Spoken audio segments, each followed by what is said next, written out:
Un saludo cordial a cada uno de ustedes en esta oportunidad en que nos reunimos para buscar a Dios y para reafirmar nuestra fe en sus caminos.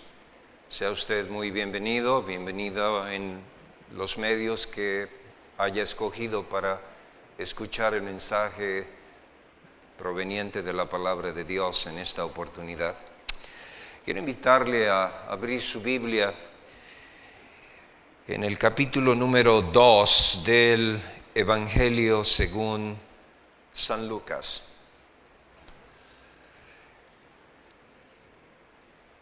Lucas es una palabra en realidad interesante porque es un diminutivo en realidad de un nombre más largo y su significado quiere decir hombre de Lucania. Es decir, una región al sur de Italia conocida allí en el primer siglo de la era cristiana. Algunos piensan que Lucas fue criado como un esclavo en la casa de Teófilo y llegó a mostrar grandes señales de vivacidad y deseo de aprender y se convirtió en un médico. Y entonces Lucas le dedica el Evangelio y también el libro de los Hechos. Pero quiero invitarle a leer del capítulo 2 solamente un versículo, el versículo número 14. Dice así: Gloria a Dios en las alturas y en la tierra, ¿qué cosa? Paz. ¿A quiénes? A los hombres de buena voluntad. En noviembre 29 del año 1973, un piloto conducía su aeronave de pasajeros sobre el país de Costa de Marfil, cerca de la ciudad Abidjan. De pronto sintió un golpe en el ala izquierda del avión, se fijó en el altímetro, 12,5 kilómetros de altitud, 33,000 más metros, 12,300 y más metros de altura. A los pocos segundos la turbina dejó de funcionar y el piloto buscó un aeropuerto cercano para aterrizar de emergencia. Mientras que los mecánicos revisaban la turbina, encontraron restos de un ave, particularmente plumas, 5 plumas enteras y un promedio de 15 de ellas allí en diferente estado de separación. Las enviaron, las que estaban buenas, al Museo Nacional de Historia Natural de Washington. Y después de que los expertos analizaron las plumas, descubrieron que provenían de un buitre de la variedad de Purell, que vive en la zona de África Central, desde Etiopía hasta las costas del Atlántico en África. ¿Qué hacía ese pájaro a 33,000 metros, 33,000 pies, debo decir, de altura, 12,000 y más metros, donde el oxígeno está enrarecido y donde hace un frío increíble? A partir de ese momento, los expertos en aves comenzaron a estudiar ese tipo de aves que vuelan muy alto, donde nadie se imagina que hay vida merodeando por allí. El texto dice: Gloria a Dios en las alturas y en la tierra paz y buena voluntad para con los hombres. El libro de Job en el capítulo 28, el verso 7, dice que hay camino que el ojo del halcón, el ojo de buitre, no ha visto desde el cielo, y que jamás bestia alguna pasó por allí. Job está hablando de la gloria de Dios manifestada en el plan de salvación, diseñado de una manera que los hijos de Dios lo estudiarán por la eternidad. Pero hablando de alturas también encontramos algunas cosas más. El Salmo 113, el verso 5, lo tienes allí en tu Biblia, dice: dichoso tú, oh Dios, dice una versión, que moras en las alturas. Dios es feliz desde las alturas, pero también bajó a la tierra a vivir en medio de los hombres. Se dice que un águila puede observar una moneda de 25 centavos desde una gran altura. Pero también los hombres quieren mirar, ir hacia arriba con propósitos diferentes. Si tú buscas allí en tu Biblia, en Génesis, el capítulo 11, el versículo número 4, dice: hagámonos una torre bien alta, que llegue y que podamos subir hasta el cielo.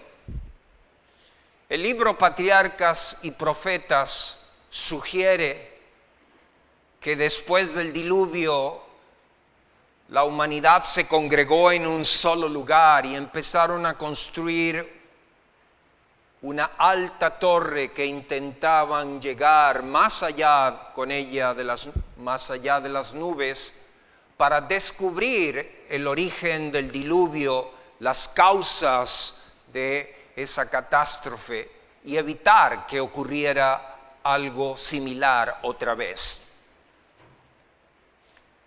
Interesante también es que la autora de ese capítulo, llamado La Torre de Babel, describe que en el proceso de construcción, los que estaban construyendo la torre hicieron habitaciones para morar allí, para no tener que bajar, sino morar allí.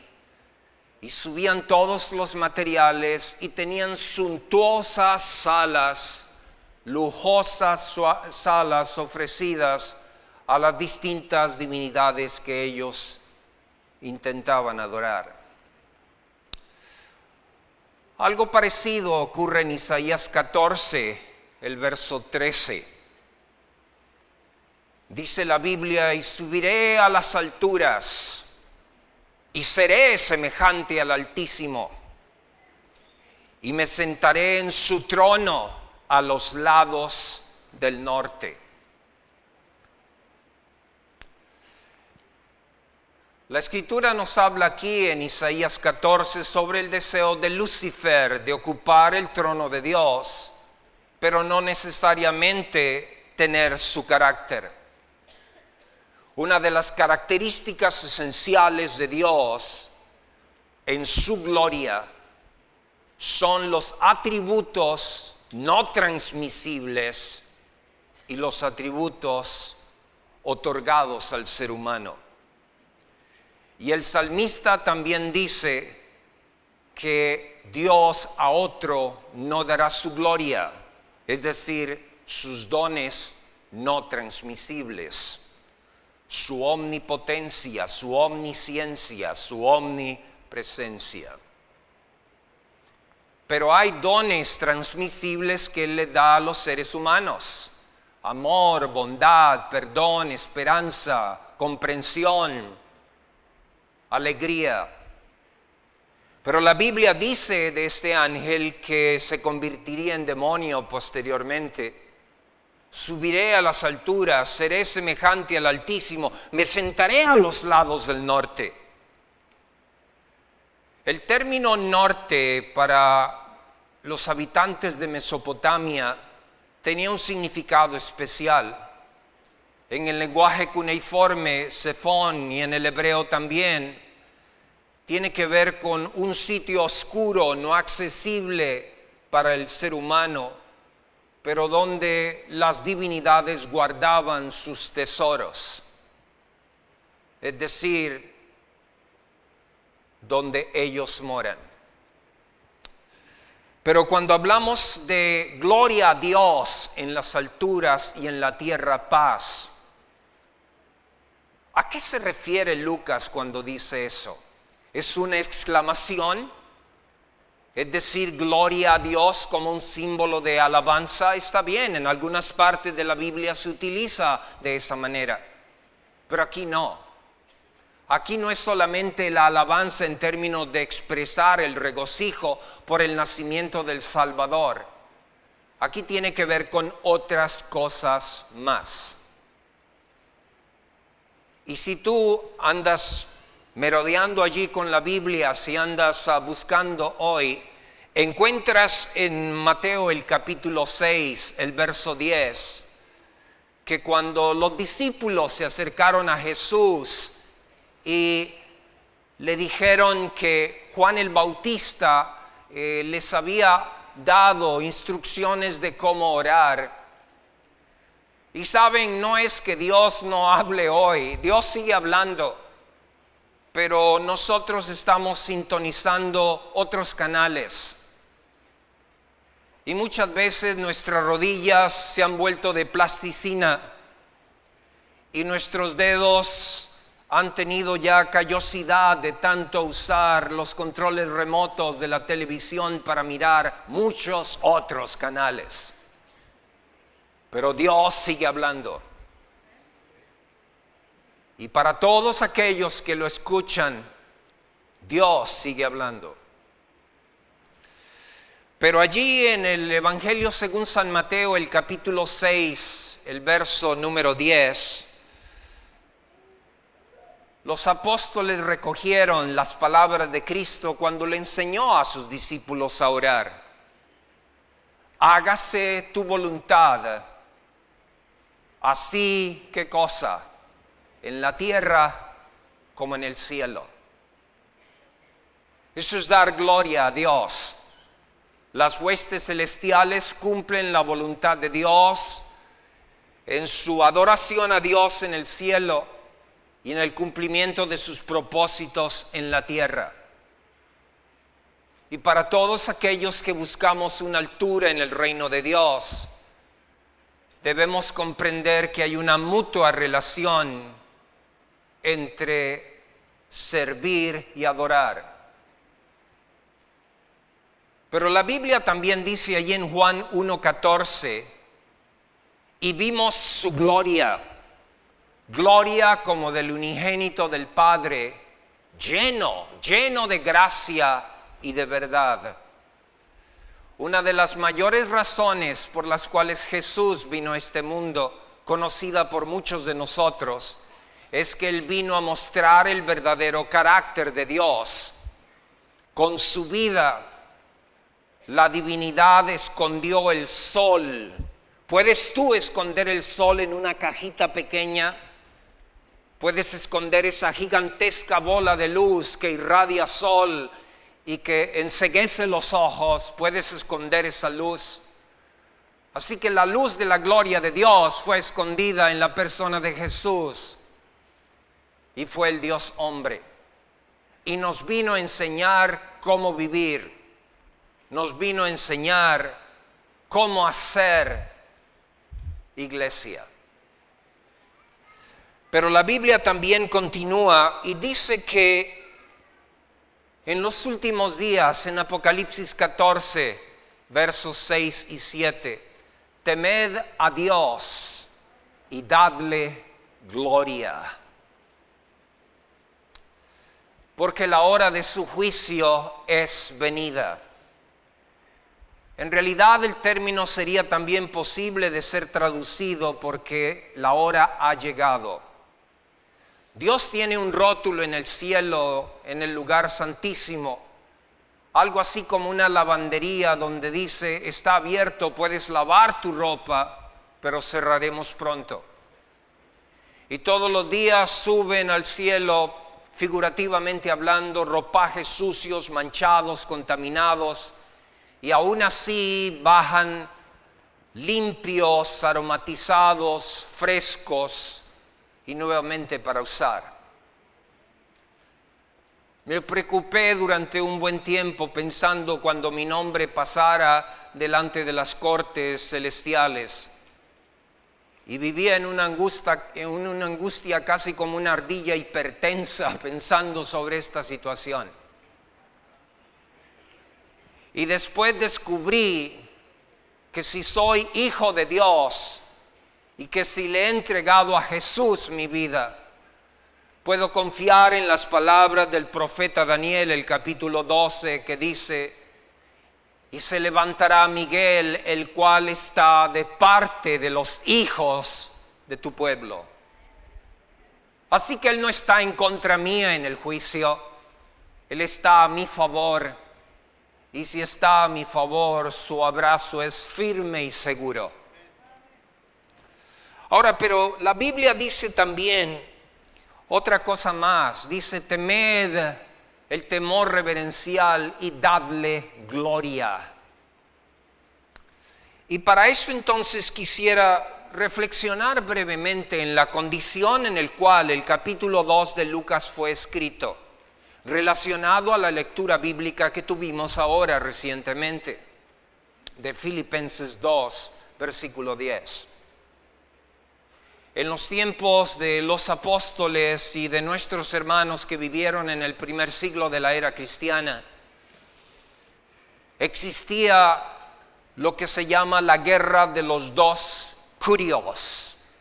La palabra kurios en griego significa señor, y kurioi es el plural, que sería señores. Y déjame decirte por qué escogí el pasaje que dice: gloria a Dios en las alturas y en la tierra paz para con los hombres. Jesús dijo en el Padre Nuestro que su voluntad iba a ser hecha en el cielo y en la tierra, y cuando reconociéramos eso, su facilidad para proveer el pan nuestro de cada día, para ser librados de caer en tentación, para anhelar el reino de Dios, serían más cercanas a nosotros. Pero algo muy interesante aquí es que el emperador romano que vivía en esa época cuando Lucas escribió, o cuando Lucas narró el suceso, ya no era Augusto propiamente, pero cuando esto ocurrió en las colinas de Betlehem, en las colinas de Belén, todavía Augusto era el emperador romano. Y hay varias características similares con relación a lo que Augusto hacía y lo que ocurre aquí. En primer lugar, Augusto, cuando dejaba Roma e iba a las provincias del imperio, se hacía acompañar por coros gigantescos que cantaban gloria en el cielo y daban honra al César. Esos coros producían una increíble sensación de respeto al poder de Roma en la persona del emperador. Así que él siempre salía con un grupo grande, un coro enorme que lo acompañaba para infundir respeto, temor a ese poder representado en él. La segunda cosa interesante que encontramos es que los poetas latinos en la época de Augusto escribieron algunas exageraciones sobre su persona, porque decían que había llegado una nueva era. El gobierno que Augusto formó llegó a traerle estabilidad financiera al imperio y llegó a producir increíbles beneficios también en otras áreas, así que una nueva era había llegado. Fue también el promotor, el constructor de una cantidad de carreteras o vías romanas que facilitaron la comunicación, y fue el artífice de la famosa frase la pax romana. La paz romana, lograda con los ejércitos del imperio, pero aún así logró ciertos beneficios. Sin embargo, Augusto desapareció. Pero ahora hablemos del otro curios. Augusto era curios por ser César. Era Señor por ser César. Pero Jesús es curios por ser Dios. Son dos cosas totalmente diferentes. Y la Biblia dice que los coros celestiales cantaron, millones de millones cantaron. Y todavía hay millones de corazones humanos que son transformados cada día, que experimentan el gozo de la salvación y cantan para Él. Eso es lo que se dice de los 144,000. Tienen un canto que nadie puede experimentar, solo ellos. Un canto resume la experiencia, resume el sentimiento, resume angustias, situaciones personales vividas por la sola persona o el grupo de ellos que tuvieron que pasar por allí. La segunda cosa que podemos observar es que no son poetas, es meramente los que escriben de él. Fueron personas que tuvieron un testimonio viviente de lo que Dios puede hacer, de lo que Dios puede transformar y hacer. Y los ves con sus diferentes pasiones y pecados, sus luchas y sus altos y bajos, pero los ves siempre buscando la altura del reino de Dios. El tercer asunto es que Él dijo que Él era el camino, la verdad y la vida, y todo lo que Él dejó en su palabra es para poder encontrarle. Y cuando tú y yo lo recibimos, llega la paz al corazón.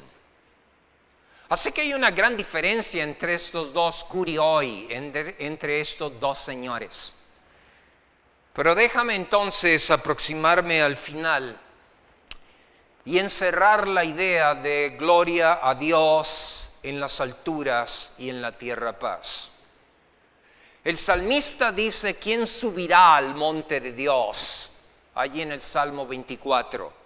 Y da una serie de características sobre la persona que desea subir allí.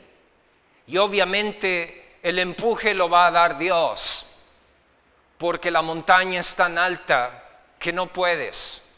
No sé si has oído hablar de la famosa montaña Annapurna, pero no es tan alta como el Everest ni como el K2, pero es donde mueren más escaladores.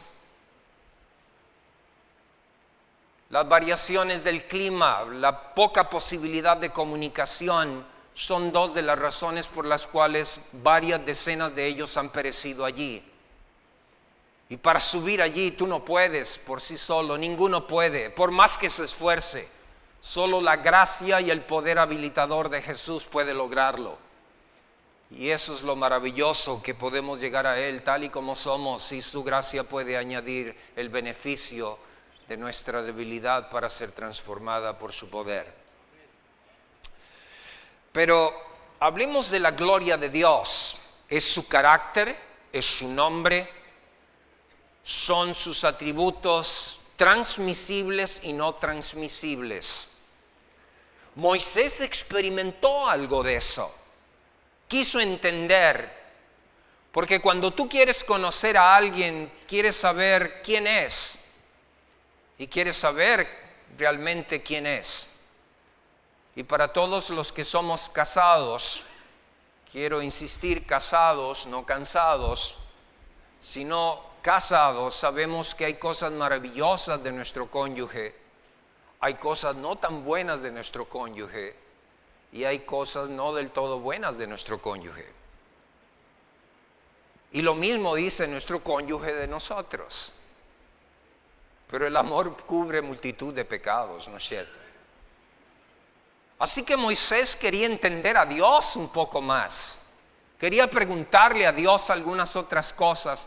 Y en Éxodo el capítulo 33, la Biblia nos dice allí del verso 12 en adelante que Moisés se acerca y le dice, por favor, ¿podrías mostrarme tu gloria? Entre más amigo eres de una persona, te atreves a pedirle cosas que no harías con otro. Tienes derecho a luchar con Dios, tienes derecho a enojarte con Dios, tienes derecho también a pelear con Dios en momentos difíciles de tu vida. Y Dios no se va a enojar por eso. Siempre que reconozcas que al final del proceso, Él es Dios y hace como le place. Y entonces la Biblia dice que Dios le menciona, ok, te voy a mostrar parte de eso y tú sabes la historia.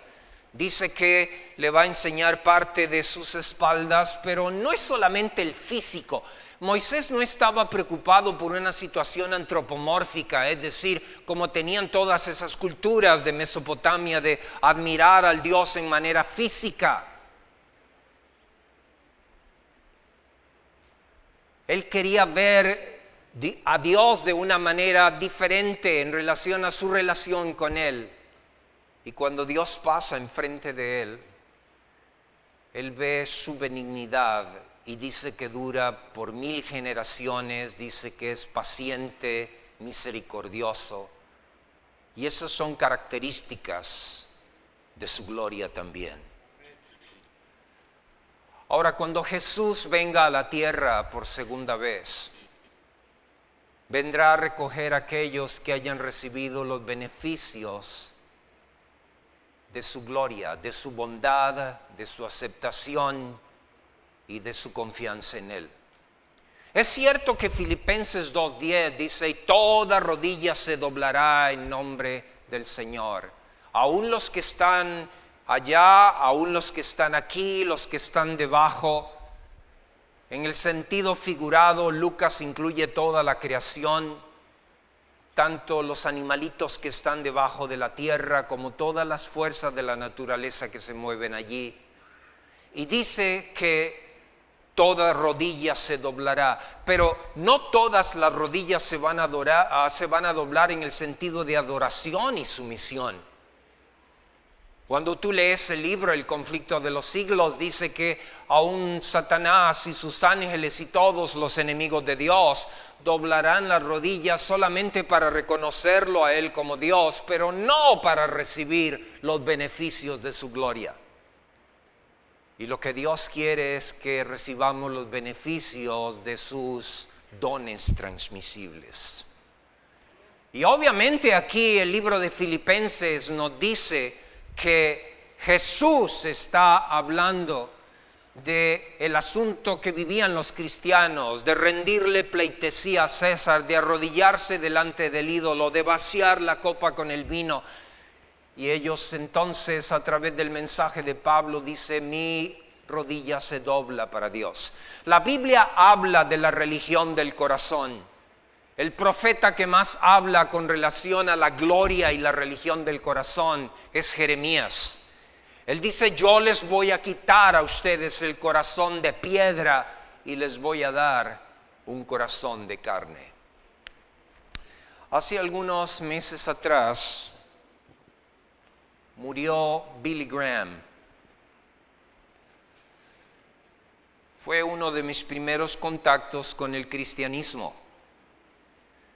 Lo escuché predicar en una cruzada de evangelismo, mientras que él y el traductor parecían dos autos de carrera yendo a la misma velocidad, y él estaba describiendo los sufrimientos de Jesús en la cruz.